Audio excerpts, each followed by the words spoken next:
Hello dear students, my name is Tarun Kumar और मैं अपने यूट्यूब चैनल में आपका हार्दिक स्वागत करता हूं। आज हम आपको रिएक्शन की इंपॉर्टेंट सीरीज़ में कुछ रिएक्शंस के विषय में बताएंगे। हमने आपको कुछ रिएक्शन पिछले पार्ट में बताई थी। इस पार्ट में हम आपको अन्य रिएक्शनें बताएंगे। इस पार्ट में हम आपको सबसे पहले स्वाट रिएक्शन के विषय में बताएंगे। स्वाट रिएक्शन, इसमें हम आपको बताते हैं कि इसमें मेथिल क्लोराइड और सिल्वर फ्लोराइड होता है। जब ये रिएक्ट करते हैं तो मेथिल फ्लोराइड और सिल्वर क्लोराइड हमें प्राप्त होता है। जैसे कि आप इसे समझने का प्रयास करेंगे कि ये CH3Cl है, ये एल्किल ग्रुप है और ये क्लोरीन ग्रुप है, इसे मेथिल क्लोराइड बोलते हैं। ये सिल्वर फ्लोराइड होता है और यहाँ पे हम इस प्रकार से समझेंगे, ये Cl और ये Ag ये आपस में एक दूसरे से जुड़ जाते हैं और AgCl बन जाते हैं। इधर Cl हटने के बाद CH3 बचता है और इधर Ag हटने के बाद F बचता है, तो CH3F ये आपस में मिल जाते हैं तो हमें CH3F मिल जाता है और इसे हम मेथिल फ्लोराइड कहते हैं। यहाँ पर एक बात तो बहुत ही आवश्यक है जो जानने योग्य है। जैसे यहाँ पर हम देखते हैं कि हमने यहाँ पे AgF लिया है, सिल्वर फ्लोराइड। अगर हम चाहते हैं, कुछ टीचर यहाँ पे AgF के स्थान पे Hg2F2 या COF2 भी ले सकते हैं। यहाँ पे तीन चीज़ें हम ले सकते हैं, AgF ले सकते हैं या Hg2F2 ले सकते हैं या COF2 भी ले सकते हैं। अब हम आपको नेक्स्ट रिएक्शन कोनाल्ट फिनकेस्टाइन रिएक्शन बताते हैं। ये रिएक्शन भी एग्जाम के पॉइंट ऑफ व्यू से बहुत इंपॉर्टेंट है।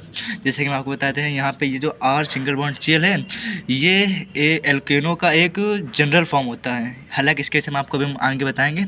R सिंगल बॉन्ड Cl, इसे हम एल्किल क्लोराइड कहते हैं, और NaI जिसे हम सोडियम आयोडाइड कहते हैं।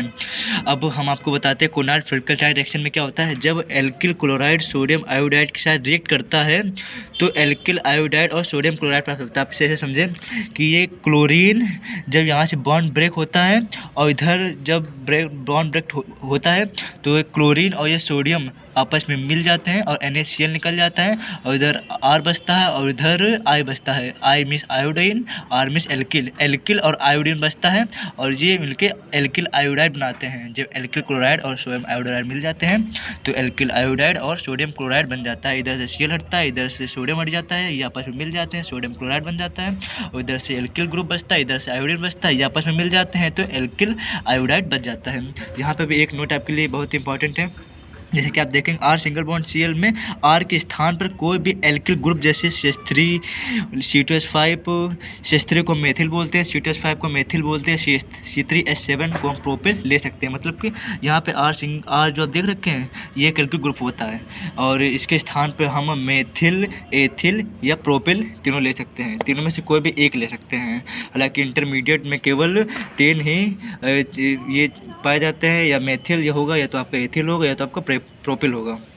अब हम आपको नेक्स्ट रिएक्शन हुंडीकर रिएक्शन के विषय में बताते हैं। हुंडीकर रिएक्शन में क्या होता है, हालांकि इसको हम सिल्वर के कार्बोक्सी अम्ल से संबोधित करते हैं। जब ये C2H5COOAg ब्रोमीन के साथ रिएक्शन करता है तो एथिल ब्रोमाइड, सिल्वर ब्रोमाइड और कार्बन डाइऑक्साइड निकल जाता है।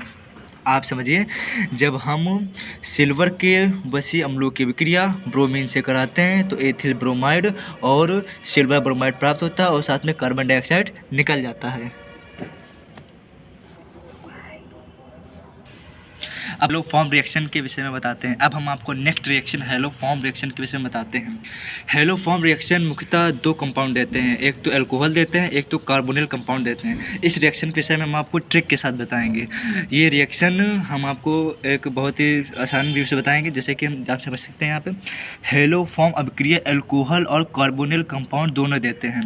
आप कुछ बातों का ध्यान रखेंगे तो आपको इस रिएक्शन को समझने में काफ़ी आसानी होगी और ये बहुत इंपॉर्टेंट रिएक्शन है। जैसे कि आप समझिए कि अल्कोहल में केवल 1 डिग्री अल्कोहलों में एथिल अल्कोहल देता है। मतलब कि अल्कोहल जो होते हैं मुख्यतः हमारे 2 होते हैं, मोनोहाइड्रिक होते हैं, डाइहाइड्रिक होते हैं और ट्राइहाइड्रिक होते हैं। मोनो में भी 3 होते हैं, 1 डिग्री, 2 डिग्री और 3 डिग्री। इसे में हम अल्कोहलों में मोनोहाइड्रिक में 1 डिग्री अल्कोहल, मोनोहाइड्रिक अल्कोहलों में 1 डिग्री अल्कोहलों में एथिल अल्कोहल ये अभिक्रिया देते हैं। 1 डिग्री में मेथिल अल्कोहल भी आता है लेकिन वो ये हेलो फॉर्म रिएक्शन नहीं देता है। 1 डिग्री अल्कोहलों में केवल एथिल अल्कोहल रिएक्शन देता है। और आप समझिए कार्बोनिल कंपाउंड में केवल एल्डिहाइड ग्रुप देते हैं, एल्डिहाइड में एस्टल्डिहाइड देता है। कार्बोनिल कंपाउंड में दो मुख्य रूप से पाए जाते हैं, एसीटोन पाया जाता है, एल्डिहाइड पाया जाता है, एसीटोन पाया जाता है और एल्डिहाइड पाया जाता है। और एल्डिहाइड में भी काफ़ी सारे एल्डिहाइड आते हैं, बेंजल्डिहाइड आता है, आपका फॉर्मेल्डिहाइड आता है, एस्टल्डिहाइड आता है। तो एल्डिहाइडों में एस्टल्डिहाइड देता है। तो आप याद रखिए कार्बोनिल कंपाउंड में केवल एल्डिहाइड ग्रुप देते हैं और एल्डिहाइडेड ग्रुपों में एस्टल्डिहाइड देता है। आपको मिला के मोटा मोटा इतना याद रखिए कि जो रिएक्शन होता है एथिल अल्कोहल और एस्टल्डिहाइड देते हैं। अब हम आपको रिएक्शन को समझने के लिए कुछ ट्रिक बताते हैं। आप याद रखिएगा हेलो फॉर्म रिएक्शन मुख्यतः दो कंपाउंड देते हैं, आपको अल्कोहल भी देते हैं और आपको कार्बोनिल कंपाउंड देते हैं। अल्कोहलों में एथिल अल्कोहल देते हैं, कार्बोनिल कंपाउंड में एस्टल्डिहाइड देते हैं। अगर आपको एक बात यहाँ पे याद रखनी है कि यदि आप अल्कोहल लेंगे तो आप 4/6 का अनुपात लेंगे, यदि आप एल्डिहाइड लेंगे तो 3/4 का अनुपात लेंगे। This a very point. यदि अल्कोहल लेंगे तो 4/6 का रेशियो लेते हैं, यदि एल्डिहाइड लेते हैं तो 3/4 का अनुपात लेते हैं। अब आप यहाँ पे एक बात और याद रखेंगे कि CH3CHO इसे हम एस्टल्डिहाइड कहते हैं। वैसे हम इसको CH3CHO से डिनोट करते हैं, लेकिन जब हम इसे रिएक्शन कराते हैं या रिएक्शंस कहीं भी समझते हैं तो इसको हम स्ट्रक्चर फॉर्म में करते हैं, जिससे में रिएक्शन समझने में काफ़ी आसानी होती है। जैसे CH3CHO है, इसको हम इस तरह भी लिख सकते हैं, CH3 single bond C single bond H double bond O को हम चाहे तो ऊपर भी लगा सकते हैं या इधर भी लगा सकते हैं। ओके,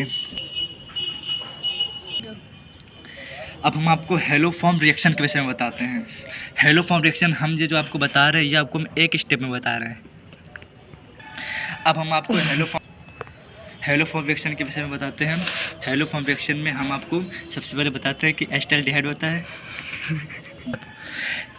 हेलो फॉर्म रिएक्शन लेते हैं, हमने आपको बताया था कि एस्टल्डिहाइड को CH3CHO से डिनोट करते हैं, लेकिन जब हम रिएक्शन की बात करते हैं तो इसे हम स्ट्रक्चर फॉर्म में यूज़ करते हैं। ये आपका एस्टल्डिहाइड है, ये आपका हेलोजन एटम है, ये आपका सोडियम हाइड्रोक्साइड है और ये आपका हेलो। और जब हमने आपको क्या बताया था कि जब भी हम हेलो फॉर्म रिएक्शन एस्टल्डिहाइडों की सहायता से कराते हैं तो हम 3 और 4 का रेशियो लेते हैं। तो आपने सोचा कि 3 और 4 का रेशियो कहाँ लेना है? 3 और 4 का रेशियो हेलोजन और सोडियम हाइड्रोक्साइड के बीच में लेता है।